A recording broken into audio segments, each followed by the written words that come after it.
it, but I would like to kind of have that all kind of sorted because there's a lot of material that I want to get through. The way that German PhDs work, when I talk to the head of the department, it's a little different. There's not really an application process per se. You really kind of, if you want to stay within the German system, you kind of have to find a professor who's just going to be your advisor, and you just kind of say you're a part of the PhD program now. They don't really have coursework. They might not have a TA position. They might, it kind of depends. It depends on which professor likes your topic. So are you still do a master's, or is it a straight to PhD? Right now it's just a master's, and I am kind of weighing my options of where to do a PhD and and what exactly I want to do it in. That is kind of the big question, because right now I'm kind of between history and like cultural studies or even straight literary studies, and I kind of tend to straddle that line. So the best conferences that I go to are interdisciplinary and do all of those anyway. So you can just but then, circle those worlds. Yeah, it's a fun little group to be a part of. I like the humanities kind of things. So cool. Well, sorry to ask you like pressure. No, go ahead. I mean, I am really excited actually for the question and answer session at the end of this, because I've just kind of dipped my toe into some things, wrote 15 pages on a topic that I thought was really interesting, and realized pretty quickly that I was getting into a much bigger field than I really felt like I could get my hands around immediately. So it was really interesting, and I mean, I hope other people find it interesting too. I mean, that's been my experience with writing dissertations and everything else anyway. That feeling never goes away, at least for me. That's kind of good in some ways. It's kind of nice to know there's always more to kind of get into. And yeah. Are we still waiting on some more people? Yeah, let's give people, I suppose, 1 minute more, and then we'll get started. Yeah.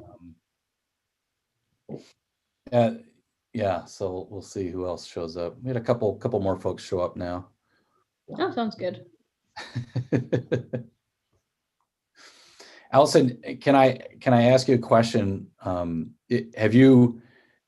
I suppose you haven't, given COVID, right? But have you observed, for example, a conference presentation at an academic conference at all, or is this kind of one of your first presentations that you're giving on your research, or what have you? Besides the colloquium in undergraduate for my English thesis, yeah, this is the first one I've given in probably 5 years. Oh wow! So yeah, and that was, I think it was really much more formal in a lot of ways. But I have gone to a couple like kind of online lectures, but almost more like this, where it's somewhat informal, but given by people that are infinitely more qualified than I am. Some really, really interesting presentations. What was the last one I just watched was a professor at a university in Spain who's looking at the connection between understandings of time and digital media. Wow. And how that's affecting memory. And that was really interesting because she involved a lot of physics research in her work. So it was very interesting. I took a lot of notes and had a lot of question marks. Especially the part where the physics equations come in, right? Yeah. At least I would, right? I'd be like. Yeah, I mean, fortunately, when you're all coming from humanities fields, I think there are some people that have kind of a more like science-oriented sort of thinking about things, and can at least reach the rest of us who are more like the literary end of like, okay, there's no math in this, then we instantly are just like, oh, okay, thank God. Well, with that said, I think we'll get things started. Again, I'm Michael Huner. I'm the chair of the history department. And I am just so glad that we can have been able to make part of our winter 2021 History Department Speaker Series, a former student, history minor, if I'm correct, English major, but an alumna of Grand Valley State University, who's currently doing master's work over in Europe, over in Germany. This is Allison Lemley, and she's going to have a lot more to say about her own experience and where she's at and what she's studying. We've already spoke about that a little bit here at the start, so I won't drone on about that too much. So what I do want to do is introduce Allison, welcome her. This is, again, very exciting for us because, as Allison was alluding to, this is one of her first formal, I guess, presentations of research as a graduate student. And that's very exciting. And it's very exciting for us to have a student come back, a very successful student come back who's now doing, again, graduate work to present that research for our student and faculty audiences. So without further ado, I want to welcome Allison Lemley, and this is her presentation, Reconstructing Shakespeare's Globe, History and Memory. I'll let you take it away, Allison. Thank you. That was a great introduction. I don't know that I'm going to get a better one. I'll just have to resign myself to that. Yeah, so I did graduate from Grand Valley in 2015. I was an English and education major with a history minor. And I always really enjoyed being just a Grand Valley student. I actually really enjoy a lot of things that Grand Valley does. And I really enjoyed being a part of the history department because I never was really made to feel like I was like, oh, you're a minor, so you're not really a part of the department. I actually did some courses with Carolyn Shapiro Chapin, and she was very encouraging. She actually encouraged me to submit a paper to the Breen Prize. And I did win that my last year. That was kind of a big kind of going out, I think, experience for me, and that was really great.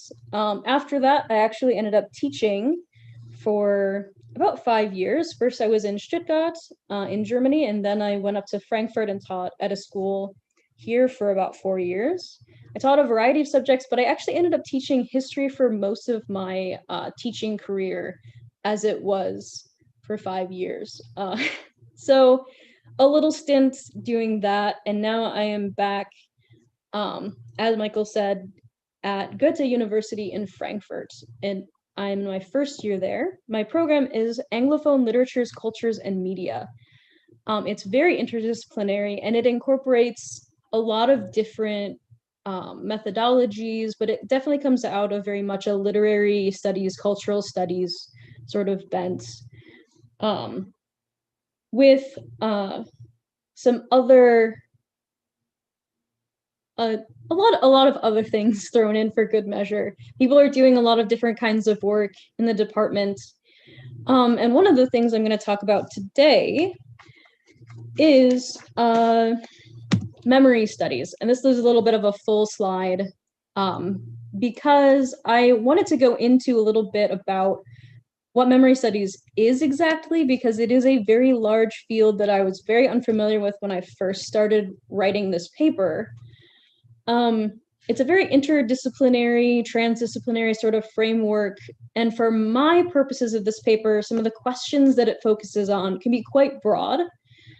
But I mostly wanted to think about, for what purposes do cultures remember, as kind of a broader starting point, and thinking about how the narrative structures that are fictional or historical are involved with this idea of cultural memory, right? It's a much broader sort of sense of people thinking about their past, where they come from, on a variety of different sort of identities, and how those all play into each other. There's really a lot to get into just with memory studies in general. The 4 kind of works that I narrowed in on that were really helpful is a really famous work by a French historian, Pierre Nora, Between Memory and History. And I'm going to butcher some French here, but lieux de mémoire, or sites of memory, which are really places or something like a commemorative minute of silence that are this play between memory and history, a historical event, a historical figure, and something important within the culture that people pass down to each other or between each other. Also building on that work is Between Memory and Memory, From Nœuds de Mémoire to Nuages de Mémoire, by Michael Rothberg. And I'm going to be using the term noix de mémoire, or knot of memory, to really kind of get at the idea of a site of memory having many different competing memories at play from many different groups, where it's not really kind of a straightforward, as if anyone's familiar with Nora's work, he really talks about it being a building of national identity, whereas Rothberg proposes it more as not quite a fractured sort of thing, but definitely that idea of a knot of many different groups having sometimes competing memories with particular sites. Then two works by Anne Rigney, who comes from a literary or cultural studies perspective, The Dynamics of Remembrance and Remembering Hope. And these I'll kind of touch on, but they're more just kind of background. Especially the last one becomes important with the term called memory activism, which will come up later on. When it comes to thinking about Shakespeare's Globe, now that I've kind of gotten some of just the theory out of the way, when it comes to talking about Shakespeare's Globe, thinking about why this particular building was reconstructed and what purpose it's meant to serve in a modern society, and thinking specifically about the reconstructed globe as a knot of memory. Nora's definition of a lieu de mémoire, a site of memory, there's a symbolic meaning, there's a material meaning, there's a functional meaning. And thinking about it as a knot of many different things coming together. So, some things I just kind of mentioned. Really thinking about the original purpose of this building is laid out by the founders of the project to rebuild and reconstruct the globe, approximately where the original building stood. And they identified a symbolic meaning as a memorial, a material aspect to it as something that is an actual artifact for academic study, both in its construction itself and in the practices that inhabit the space. There's also then that kind of leads into the functional side of the building, which is that it is a space for early modern theater. It's for producing shows, but it's also an educational space and a promotional space, because one of the goals that the trust that oversees this project has had from the beginning is to educate the public about Shakespeare's works and to promote them to the public. And all of these different things come into play with each other, and thinking about how they construct a memory of Shakespeare, early modern theater, early modern life, and how everyone that participates in the construction, literally, of the space, but also now how the space provokes all of these things. So starting off first with symbolic memory, it's a memorial. Why is Shakespeare important?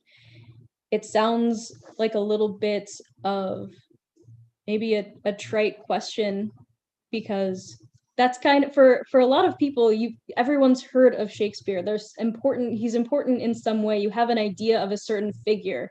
Especially Grand Valley has this Shakespeare festival, and they even have like Will in the World, and they have like a little mascot, I think, too. So there's all these different images that you have or associations with this kind of character of Shakespeare. And why different groups invoke or remember this figure is a form of memory activism. right?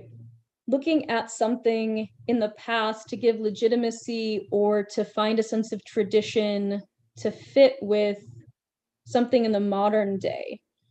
Thinking about Shakespeare's Globe and looking at their website, it's a very interesting source of information on how they really envision Shakespeare in the modern world. There's a couple key words that start to jump out. And one of the ones I started seeing was the word democratic or democracy or some iteration of that. They've interviews with actors who've performed in the space, writers who've written for the Reconstructed Globe, set designers. All of them kind of use some variation of this. And I found that very interesting, especially because in light of, there's a famous work by Samuel Schoenbaum, who's a late Shakespeare scholar, titled Shakespeare's Lives, which is a historiography of Shakespeare's biographers and how Shakespeare's biography has really changed a lot over time, not because we necessarily have more material, but actually because there's so little of it. He's such a mutable figure. You can make him stand for so many different things over time. Going even further than that, there's a more recent book by, I believe it's I think he's a Dutch academic, called Shakespeare's Literary Lives, the author as character in fiction and film.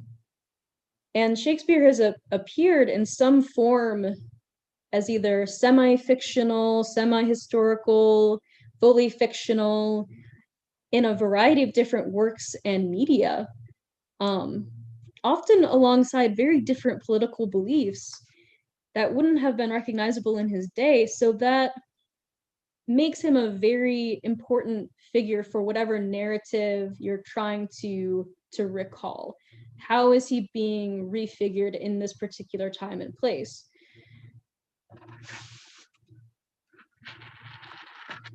Within the space of Shakespeare's Globe, then, how he's being remembered is kind of allowed to be very contradictory. And I'll talk a little bit about that in getting into exactly, who is building this particular building, who funded it, where did some of this money come from? Because in some cases, Shakespeare's this very traditionally English sort of character with this genius that's universal and transcends his time and space. And in other cases, he's kind of this very witty rule breaker, some kind of upstart who's challenging authority. He's fighting for freedom of expression under a censoring monarch of Elizabeth II. So kind of coming back to some of the groups that are invested in memorializing Shakespeare, it can be very hard to understand that some of their motives, because not everybody involved gets a full voice in articulating their reasoning. Some of the interviews they have with actors, writers, designers, academics, there's an idea of, an art for art's sake or a universal human experiences kind of take. But there's obviously something political underlying it, because they talk a lot about the project's founder. His name is Sam Wanamaker. He was an American actor who left the US and lived in London for most of his life. And in every article that I've read about him, they talk about this, because he left the US during the McCarthy era because he was accused of being a communist. And every article brings this up, and it sounds like a throwaway detail. But it's one of those kind of interesting tidbits that behind the PR of a lot of the Shakespeare's Globe articles, both written before its construction and after, there's definitely, it's hard to get to the person that started this and what the deeper motivations might have been politically. I also started looking at how they actually proceeded with construction, right? Where did they get the funds from? And then how did they get approval to actually build it? I tried to rely a lot on donation records that I could find, but the current online archive is going through some updates. And really the big name donors were really only the ones that were readily available. So to go through just some of the ones that pop up pretty regularly as donors that are kind of big names and represent some very different things in society. Queen Elizabeth II donated a significant amount of money. There's an American banker who also donated a lot of money. Members of Monty Python, the Royal Shakespeare Society, Deutsche Bank. So some very different parts of society. And I thought the Queen Elizabeth and Monty Python was an interesting connection because two things represent sides of British society in very different ways. There's a lot that can kind of be inferred there. I didn't really have enough space to try to look for official statements about why that they were donating to this project, coming at and where they were coming at differently. But I think also what really demonstrated wider spread support for more than just kind of the top level of society is they had to get approval from the local area. The local area of Southwark, where this building it was very working class at the time, especially it was a big warehouse district. The local elected officials hated this project. They did not want it to be built at all. So the project had to go around and poll people. Of the 5,000 residents, they polled about 2,000 people, and they had 85% approval from the 2,000 people that they polled. So I could not get a hold of their methods or the questions that they asked, but in reading articles about this, they really pushed a couple different things. They pushed the economic benefits of tourism, and then they pushed the educational benefits of having, this particular type of space. Especially they do exhibitions, they do tours, they have workshops. So they really were pushing to kind of be a neighborhood center in a lot of ways. But you kind of can't also help but wonder if there were other motivations of this being kind of a local point of pride. Shakespeare worked here, Shakespeare lived here. This is a big deal. I mean, for a longer project, that would definitely be something worth looking into, is how just the memory of this figure having been in this neighborhood would have been important to people at all levels of society, not just the very top group of people.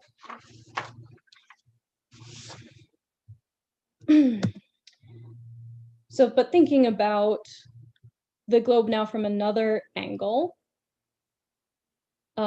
as a historical artifact, and returning just for a minute to kind of the groups involved with the Reconstruction. They had a really tough task from the start of it, because reconstructing the globe as accurately as possible is kind of impossible, because most of the globe foundations, which is all that's left, are under buildings that cannot be excavated. So the data points that you had to try to reconstruct what the rest of the building looked like weren't really enough, and they kind of pulled in a lot of other early modern theaters to try to figure out what the measurements could be of very different places. So on some of the pictures that I have, you can see the globe in kind of the round O shape, with the stage that sticks out. There are two entrances here. One is for the yard, which is where it's the standing room only, where the groundlings are, the notorious ones that throw stuff on stage. And then you also have a separate entrance then for the gallery, which is seated all around in this covered thatch area. On stage, you have two columns that support the heavens above, and behind that, above the stage, you have the lords. This is another place to sit. Now, this drawing, which the stage in the new globe is modeled on, is from the Swan Theater, a completely different early modern theater.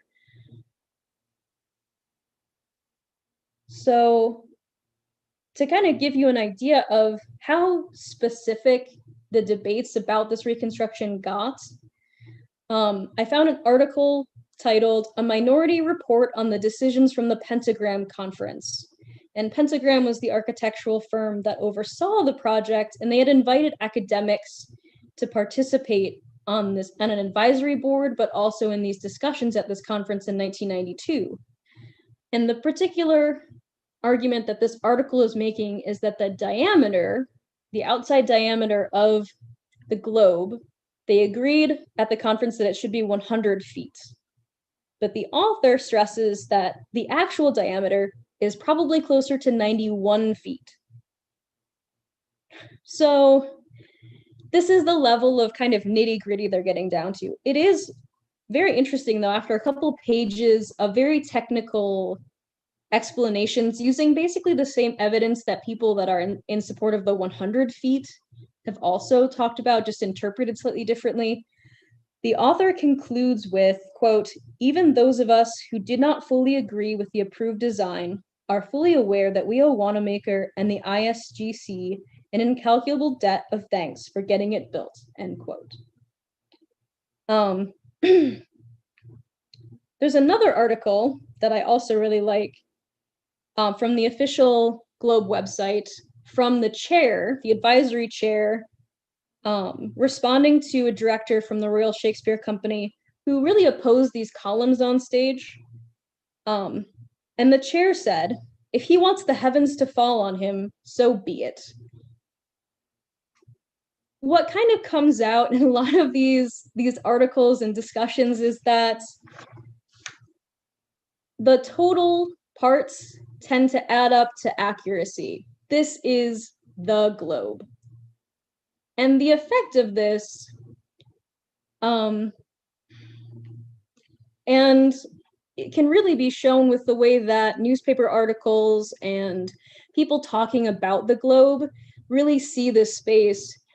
But you really start to wonder, what sort of historical understanding does the reconstruction start to kind of provoke? And I wanted to get into some of the quotes on, how this space starts to fit in with modern ideals. So all of the things that I just talked about, in the way that the space is set up, you have separate entrances for the yard where the groundlings are, which is a space that costs a penny in the early modern period, which is not necessarily an insignificant amount of money, but it's fairly affordable. And then the gallery, which is a lot more expensive. And then you have a space that's even called the Lords behind the stage. All of this space is set up so that some parts of the stage aren't actually really that easy to see, but it's really easy to see the audience. This is a lot about rank and wealth and going to a play to see other people and to see who's there and to hear the play.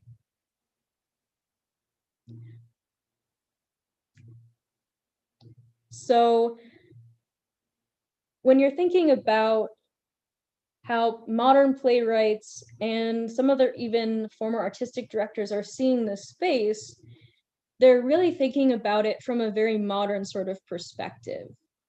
When they're designing for an early modern theater, it still is early modern dress. This picture in particular really demonstrates that they're really going for authenticity.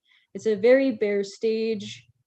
It's kind of elaborate costuming, but that would have been pretty common at the time. But I don't know, I also really like the second quote up here. "Some people have a visceral loathing of it, at the heart of which is a visceral loathing of the radical way it enfranchises the audience, makes the audience the heart of the event." And those are ideas that I don't think would necessarily be recognizable to an early modern audience in quite the same way that it's meant today. In this sense, there's a sense of equality or democracy that is meant by that. This might even be shown a little bit more clearly in things that we forgot. There's a couple people in here that might actually recognize what this space is. Does anybody? We can turn around for a quick question. Does anybody know what space this is meant to be?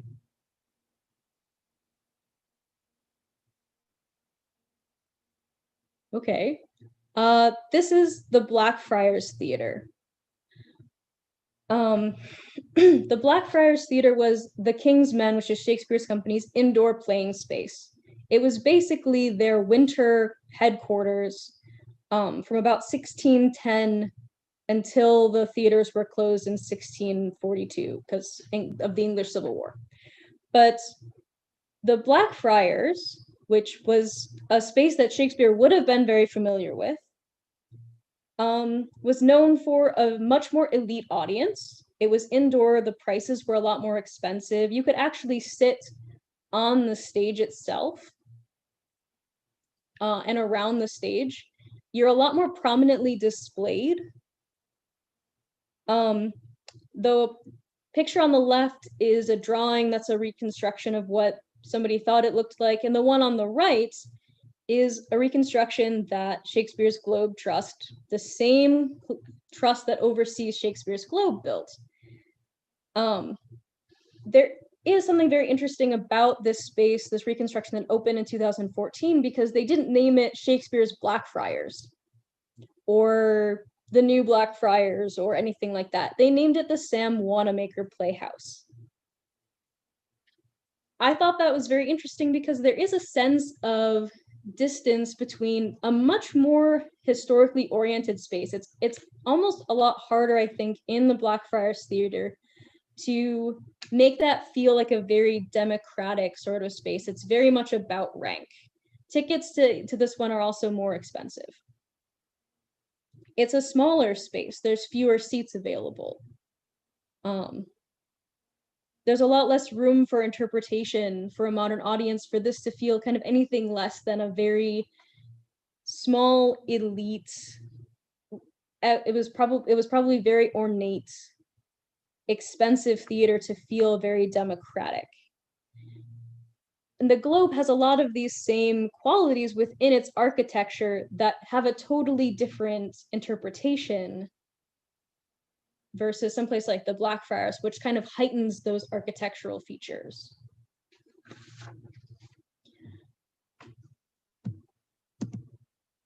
To go back to the Globe now, a couple examples of how people really do accept the new Globe as kind of the original Globe, and they kind of integrate it into society. I have two articles from 1997, 1996.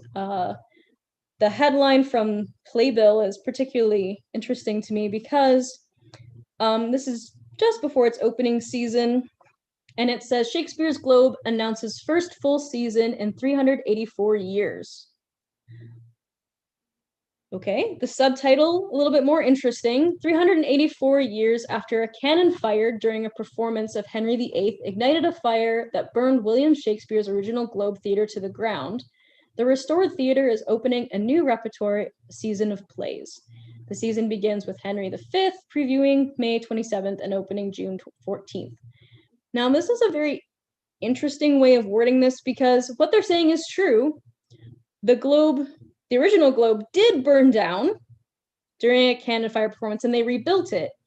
And then that Globe was destroyed by the Puritans, and they left nothing. So this is not a restoration so much as a complete reconstruction. And in fact, it's an approximate reconstruction, which this headline and subtitle leave out. The rest of the article basically does the same thing. The next article from the New York Times is also very interesting because it mentions Sam Wanamaker as kind of the founder of the project to reconstruct the Globe, but it describes the Globe as reborn. And that happens a couple times in this article too, and that's very interesting to see how it kind of acknowledges that double history of the reconstruction, but this is still the Globe. So like a lot of academics kind of tallied up the approximations and ended up with the Globe, that translates into This Is the Globe. And these are from the mid 90s, late 90s. The two parts of the article, same article I have below, are from April 1st this year. I was very excited to see this because I actually quite like this prank. April Fool's Day. Globe Theatre pranks Shakespeare fans by announcing discovery of long lost play. Theatre claimed to have found a copy of Love's Labours 1 in the attic. This is entertaining to me because it relies entirely on people associating the new Globe as just the Globe, and for kind of forgetting that cannon fire that destroyed the original one. Then it was rebuilt, and then that one was destroyed by Puritans. All of that is kind of gone. And then people were talking on Twitter about, they can't believe I fell for this before I looked at the date. The date was the problem, and that's why Love's Labours 1 can't be found in the attic. So, I just think that's very funny.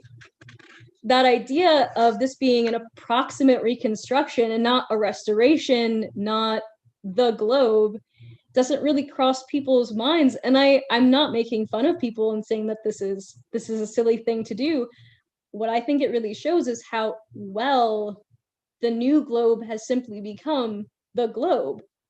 It's how it's referred to in most articles written about it. It's how most people talk about it. It's very easy to talk about it in that way.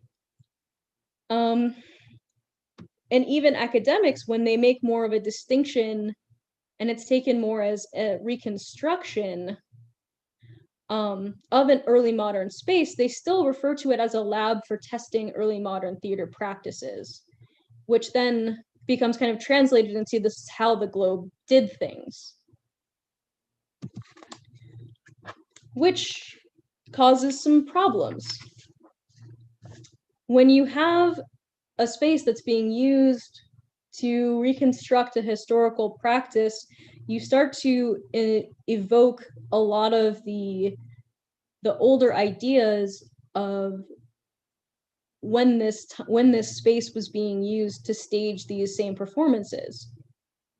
Theater has a lot of power, and modern concepts of theater really see it as having the ability to make very strong political statements.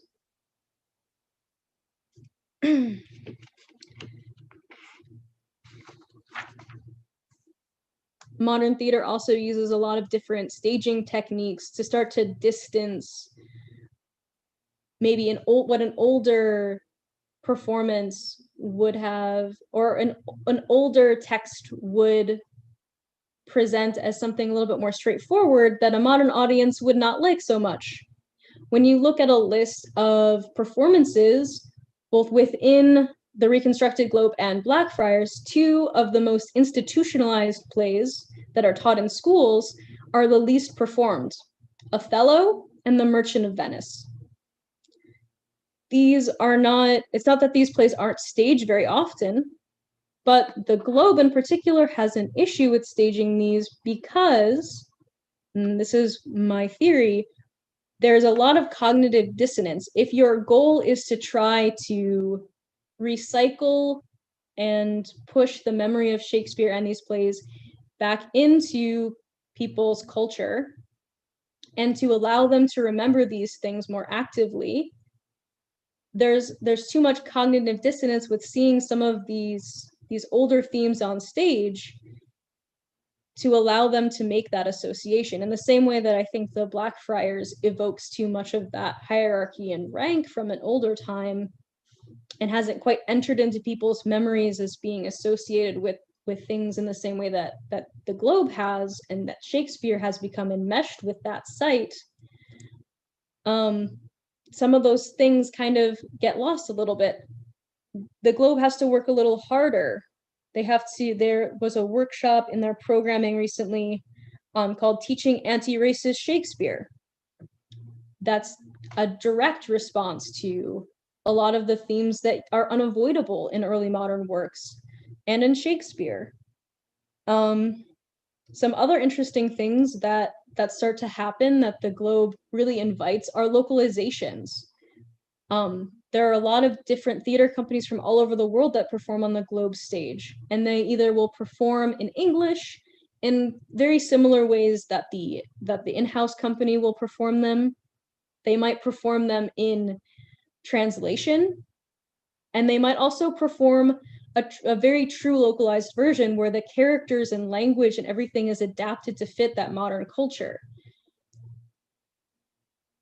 And another culture, not just a modern culture, but wherever that performance company is coming from.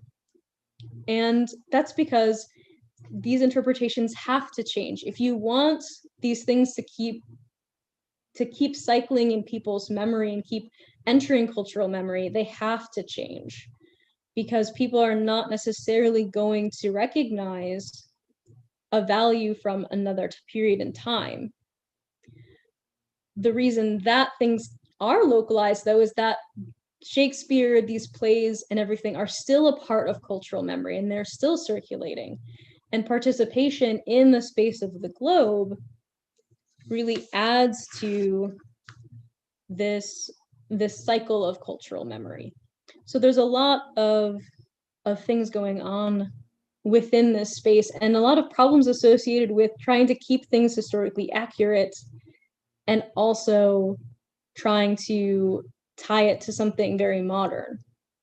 So to kind of sum up, the use of theater to criticize, reflect on culture, the connection to freedom of speech and expression, which I kind of briefly touched on, kind of in part explain why Shakespeare, the Reconstruction have a meaning in a modern, especially democratic society.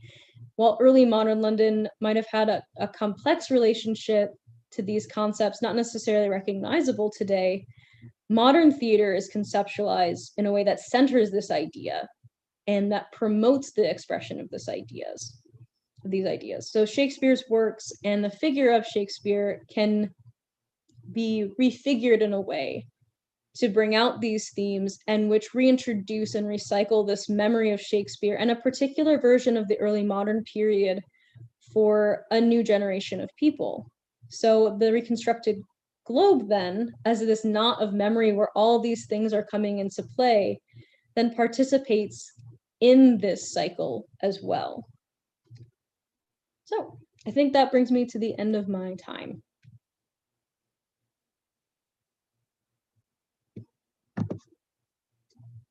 I'm excited to hear people's questions. I think I have a lot. Thank you so much, Allison. That was fantastic. Yeah, we can start fielding questions for those who have them. You can either raise your hand, the raise hand function, or you can dump a question into the chat and I can read it. So I'll give you all a few seconds here to think about what question you might have, and then we can field those questions.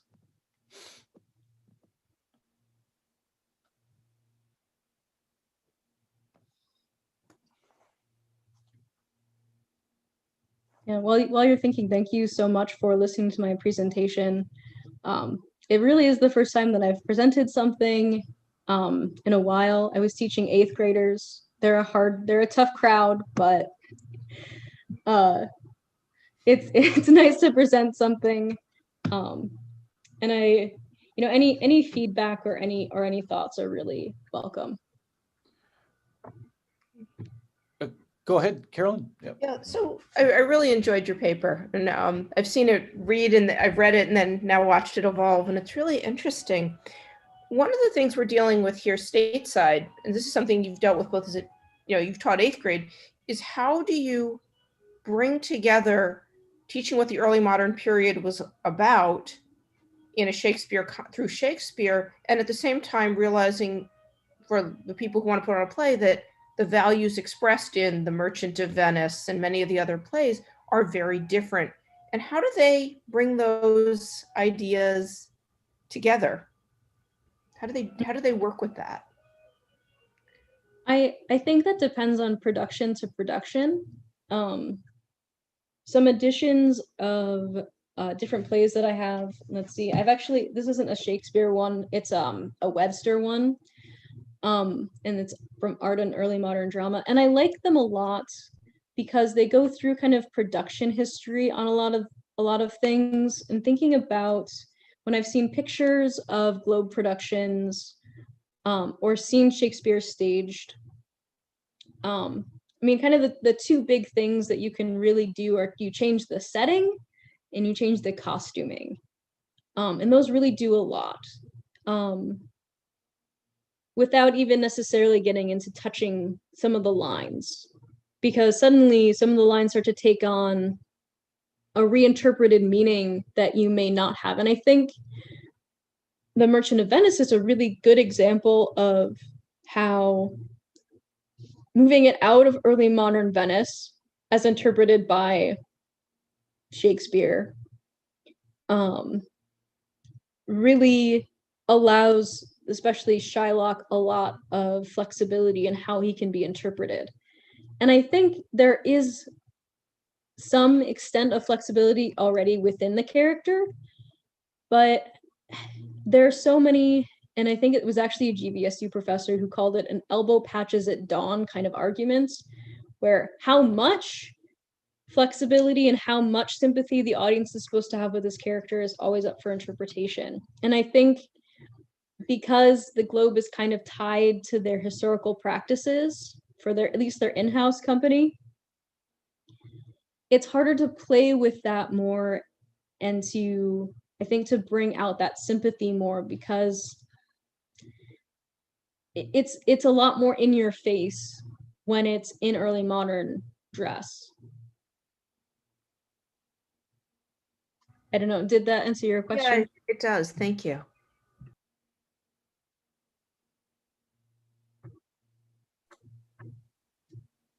I have a question, Allison. Well, first a comment. I guess I just want to congratulate you, this being potentially, or I guess your first kind of formal presentation as a graduate student. Your presentation style was incredible. I mean, it was really well done. Just Thank you. Easy flow and conversational style. You can tell that maybe being thrown to the wolves teaching in 8th grade kind of perhaps got you ready for this sort of thing. So it was quite an intriguing, I guess, path to follow you, and it kept certainly me engaged in that regard. But I guess I was most intrigued by the I guess the different news clips that you'd showed in that one from this year or April's 1st. Yeah, I saw that one. I saw that one come up, and I'm like, I have to put it in. I haven't written about this in my paper. I have to put it in. It just kind of made me recall, again, I'm in Latin American history, and the country that I study is a small South American country of Paraguay. They have this, various museums that, I guess a lot of modern nation states do in the world today, much less financed, I would imagine. But they have this, like they call it Casa de Independencia, which would be what they presumed was the house in which the independence movement took hold to break away from Spain. I won't go into the long, convoluted history of Paraguay's extended move towards political autonomy and independence. I'll spare you all that. But what's interesting is that the house that they proclaimed to be kind of where the independence leaders met to essentially pull off their coup d'etat, which kind of moved the Spanish governor out of the house of power, essentially, is not where it actually happened, right? It was just an old house that was preserved on some street corner, right? Mm-hmm. But nonetheless, there's kind of a lot about the history of the place that was deliberately forgotten about until a new director this was a government appointed position, a new director was appointed, and she made a deliberate attempt, and she actually was more of a trained historian and public historian. She made a deliberate attempt to not only obviously kind of present the era in terms of Paraguay's independence, but also think about what the actual history of that house was and the kind of the social hierarchies that were embedded within the household of the house. And that became part of the public presentations, which to me, I loved in terms of, because I've been going back to this museum every time I go back to Paraguay. But nonetheless, there must have been a long time in people's minds where that's like, oh yeah, that's where they, plotted the independence, right? And I guess just in terms of like, oh, we knew that wasn't a real play because of the date, right? Not even thinking about that this is a complete, I don't want to say fabrication, but on some level it is, right? Of what Shakespeare's Globe might have been. Do you find that the fact that we can be duped so easily in terms of our historical memory problematic, or do you think that's just kind of normal? Can I say both? Yeah. I mean, I think it's kind of both, but I think it is very normal, because I think there is something very natural about the way that people want to remember something, and they have something tied to that memory. And it's something either like kind of a ritual, a habit that you get into, think about religious services. I don't know. I was born in a pretty Christian religious household, and I think the first time I saw Star Wars, somebody said, "May the Force be with you," and I had to stop myself from saying it also with you, like.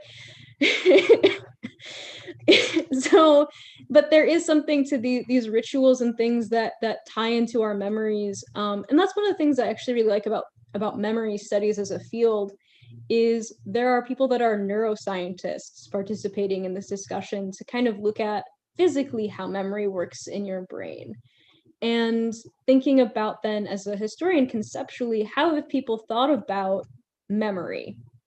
One thing I came across that was really interesting was a podcast that was recommended, and one episode of this podcast, I think it's on built memory. I have to look up what it's called, but it's by a professor in the UK, Edward Hollis, and he's talking about the idea of a memory palace and how that's existed for a long time. And he tells kind of a series of stories and how different spaces provoke people to remember certain things, whether that is something artificial or whether it's something that's always existed. One story that he tells is about a woman remembering being born in the Purple Room. And no one knows why you had to be born in the Purple Room, but being born in the Purple Room meant that she was the rightful Empress of Rome, even though the Purple Room had been taken from Rome and reconstructed in Constantinople. And I'm kind of abridging things here and there, but I think that kind of struck a chord when I was looking at the research into the globe, is that it is extremely artificial, but for some people, this is almost like a heritage. And for other people, this is almost like, you think about localizations that are coming in. Some of them are coming in from different places in Africa that were colonized. And what their tie and their perception of this space would be, and how that would be different than someone who is kind of one of the blue collar workers from that area of Southwark. Yeah. We got another hand. Yeah, we do have I'll go to. Yeah, there's a question in the chat too. For Professor Buckridge, he again says congratulations. I think you can see it. He says, what were some of the most challenging aspects of your research, and how did you overcome these challenges? That's a good question. I think honestly doing research right now in the time of COVID was very hard, because I didn't have any feedback when I was writing this paper for a long time. I had a friend look over it, and I sent a very panicked email to the professor whose course I was writing it for, of asking for a meeting. And basically I told her, like, I have all these theories, because memory studies is a very theory heavy field. And I think coming from a more kind of, even when I was writing in English, it was very history driven, which is much more method. So I was like, I have all these theories and I don't know what to do with them. And she's like, no, you're fine. So that panic of trying to work with something very new and different was definitely a challenge, but just kind of, I think checking in with someone to see what their thoughts were. And I think being able to just kind of take a deep breath and look at you know, how is this structured? What does this look like? Does this, you know, make sense? After leaving it alone for a couple of days, as opposed to drinking more coffee and trying to get through it again. And keeping it to 15 pages. I don't know why for a master's course that they said 15 pages. I was ready to go. Like, let's do 25. I can do it.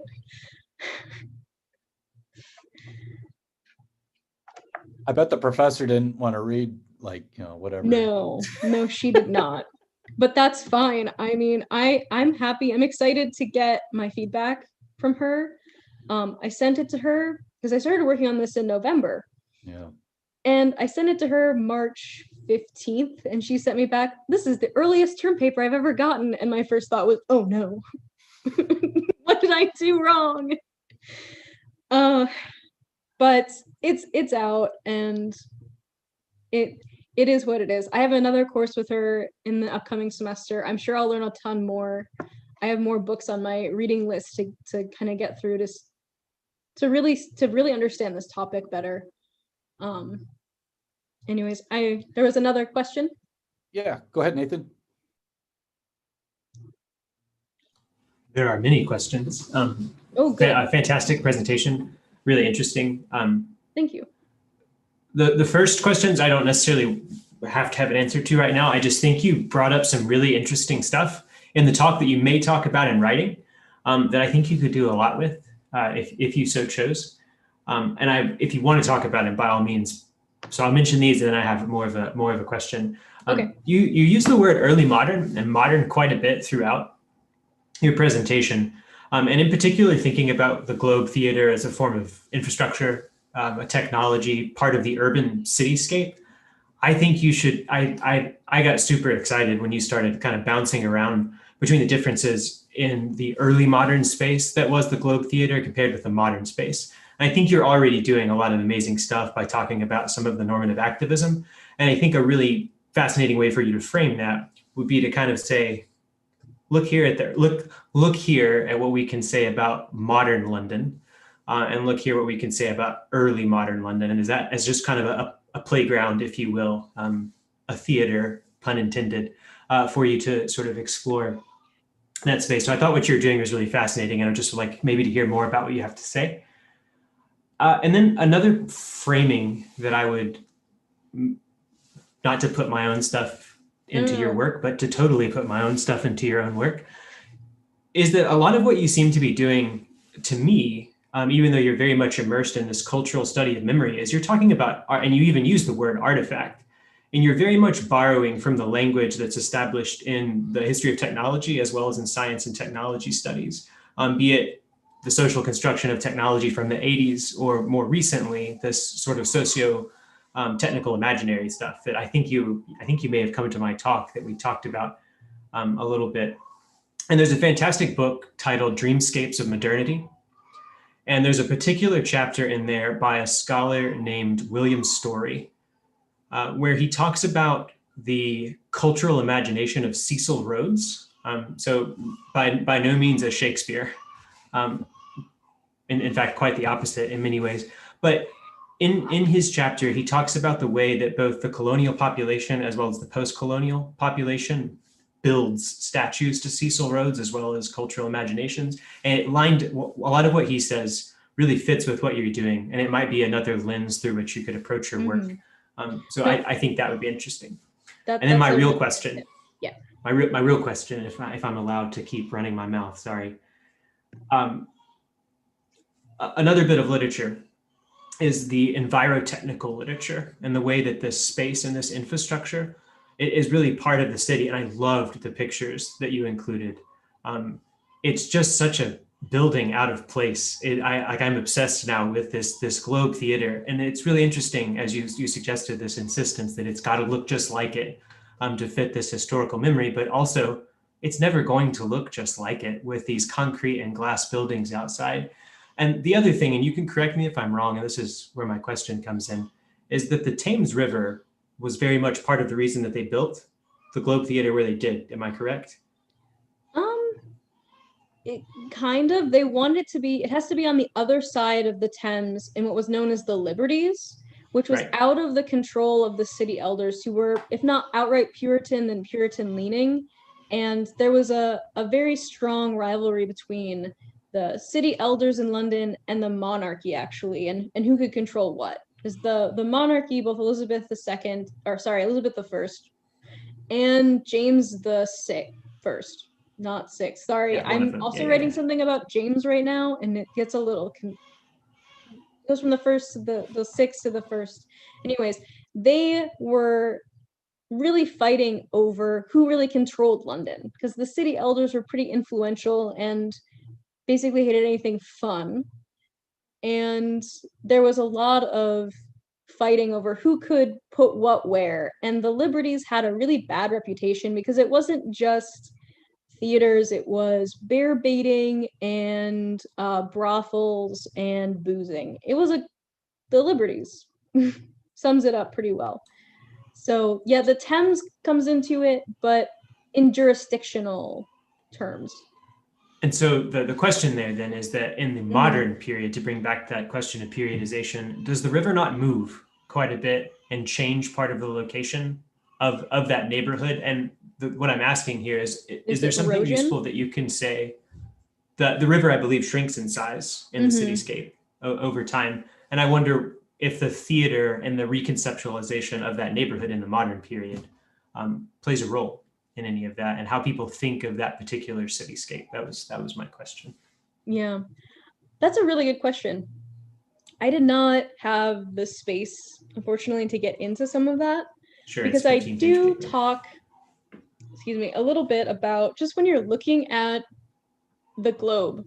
And I had to go and find pictures from, I think I used Getty Images, because I couldn't use any of mine from when I was there, because there's a lot of me standing in front of them with like an expression on my face of unrestrained glee, and that just was unprofessional. But you can see, you're exactly right, there's all of this very, very modern building behind it, and then this very strange looking structure in the midst of everything. But it also has all these banners out in front of it. They're very strong on the advertising. I mentioned a little bit about their PR. They have some slick PR. Their promotional materials are amazing. Their website, their archive is, right now, I don't think it's that easy to navigate because they're like really redoing everything. I did send them an email to request some materials, and they were very lovely. But all of the different space of, the interaction of the building within kind of its neighborhood is just something I would want to get into more. I just didn't have time to. But I think the river, I really honestly didn't think about. That's an interesting perspective. You can never do anything or everything, right? But I think I think you do a lot with the inside of the theater. And you were kind of hinting at a lot of outside the theater, and I think that might be a neat angle to attack it from. Yeah. And it's also a pretty exciting, at least in my field, literature right now, the sort of envirotechnical. Okay, I'll definitely keep that in mind. It sounds really interesting. I just didn't have the space to kind of deal with the outside as much as the inside of everything is very structured in a particular way. But the outside is definitely. Yeah, okay, now I'm having more thoughts. I can't go back and rewrite this paper. I mean, okay, putting a pin and all that, I've got it written down. I'm interested in that book as well. So am I allowed to ask thank you so question? much. Yeah, go ahead, Nathan. So the other thing that occurred to me in hearing you talk, and I'm also a British historian as well, is there something so spectacularly British about all of this? And what that got me thinking about is whether or not there are any analogs of other type of theater constructions like this. Professor Huner mentioned perhaps one space, but I can't think of any other analogs to this. Is there something that can stand in as a globe theater? There are other globe reconstructions, and academics fight about it. I love Shakespeare scholars.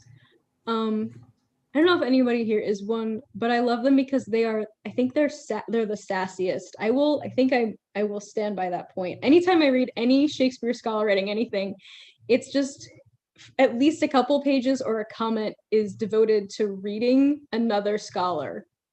Like there's always something else. But there are other globe reconstructions. If I were to expand this project, I think I might want to, like, there's so much to do, but thinking about the other globe reconstructions, there's actually one in Michigan, I think it's at Interlochen. The Folgers has one.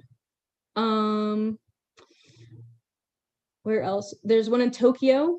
I heard that came across that one in my reading. There's a bunch of them, and they pop up everywhere.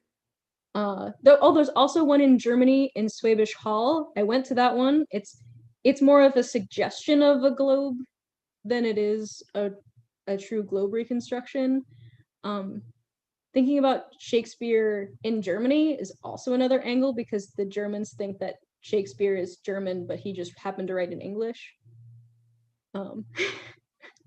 So other analogs, I know Carolyn just sent me an article that I have on my desk to read about Isaac Newton and sites of memory.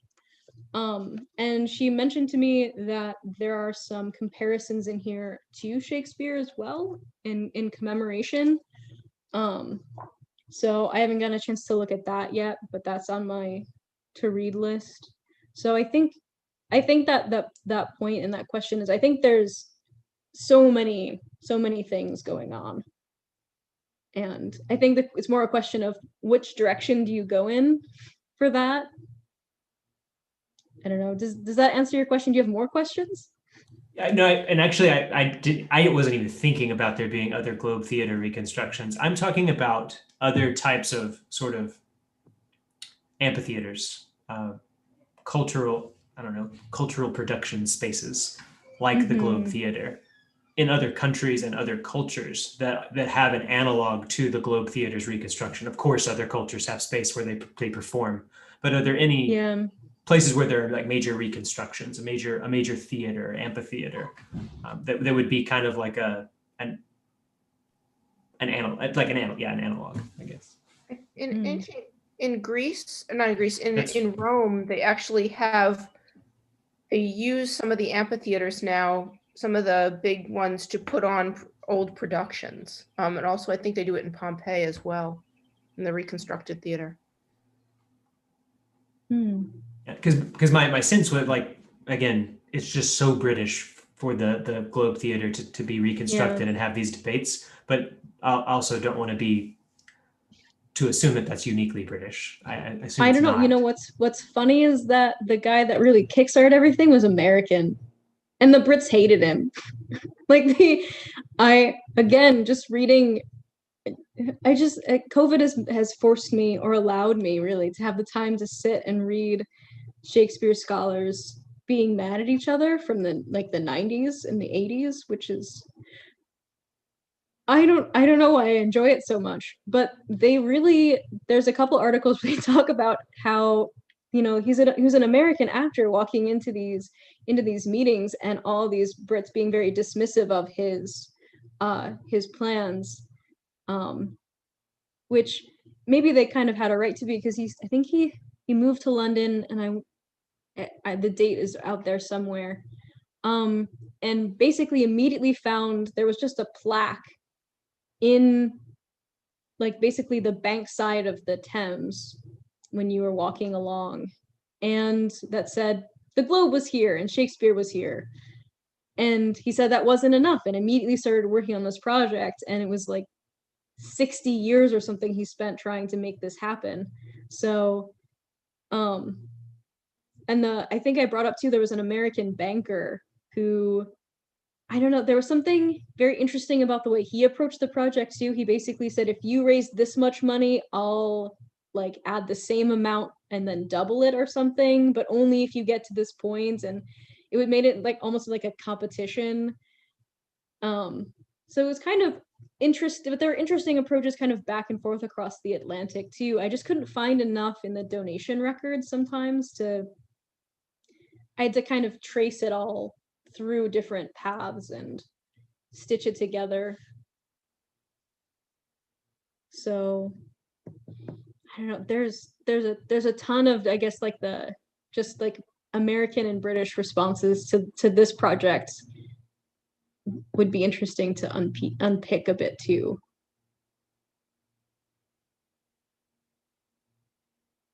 Yeah, because who else? I think the chair that told a director from the Royal Shakespeare Company, anyone's familiar with Andrew Gurr? He's written a lot in kind of Shakespeare academia. No, yeah, he gets a little sassy sometimes. Sorry, was there another question or is time up? Yeah, are there any other questions?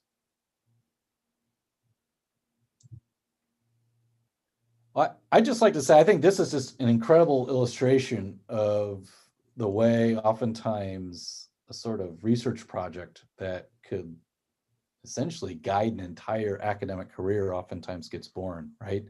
In these sorts of situations. Not that I'm holding you to that, Allison, but it's who knows? Right. Who knows? But it's precisely, it's these sorts of situations. Again, it's really exciting for us to be able to say, oh, this is someone who not too long ago was in a GVSU classroom and is now exploring a topic that some of us might consider esoteric.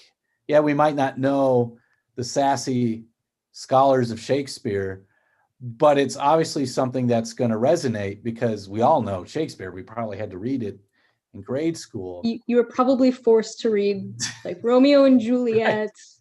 Right. My son's reading it right now. Right? Oh, yeah. Does he have to watch the movie from the 1970s where the teacher has to stand in front of the screen because there's briefly a nude scene? Because there's the nude scene. Yeah. I watched that in grade school. Yeah, I remember. That is a rite of passage where the teacher manages to not hide anything at all. Yeah. Because I think there's like a buttocks that's shown or something. I think it's this full frontal. Oh, Ezreal. Okay, yeah.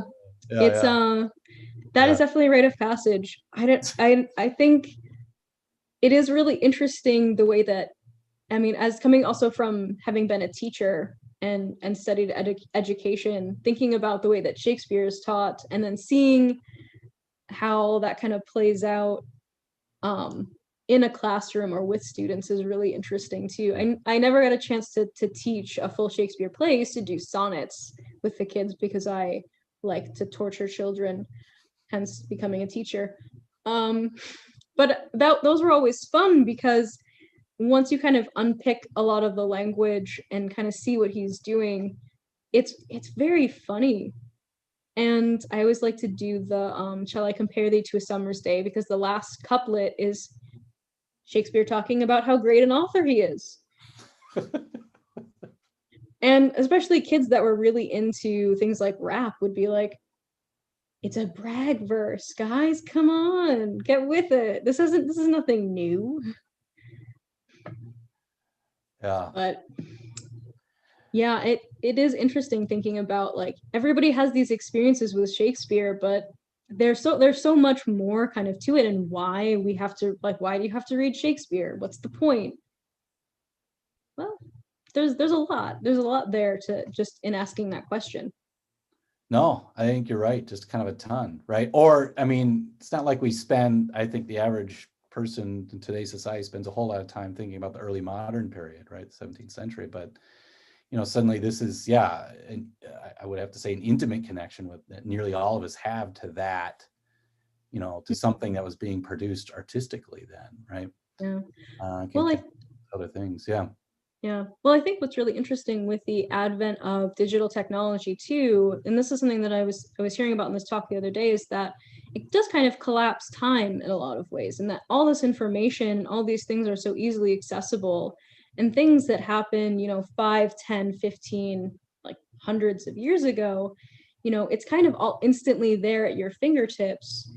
And some of this is becoming a lot more relevant in today's world. Like I know in the US, there's a lot of debates about statues and what should be commemorated and who should be commemorated and how. And when you think about, especially in the literary world, what the canon looks like in terms of literature, and why is it just a bunch of old dead white guys, and you know, all those questions are things worth asking, and not necessarily to kind of chuck it all in the bin and make something new, but to think thoughtfully about how everything kind of builds on itself. And in literature, you have this term intertextuality of people responding to earlier texts and everything kind of building off of each other.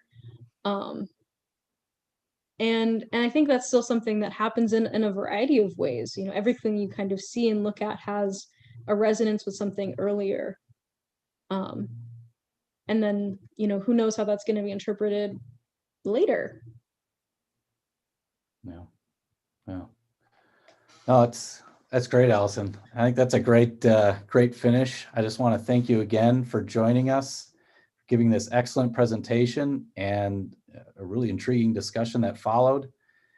Believe it or not, sometimes folks like us envy you in your moment to be in graduate school and to be doing these seminars and to be reading deeply in the scholarship.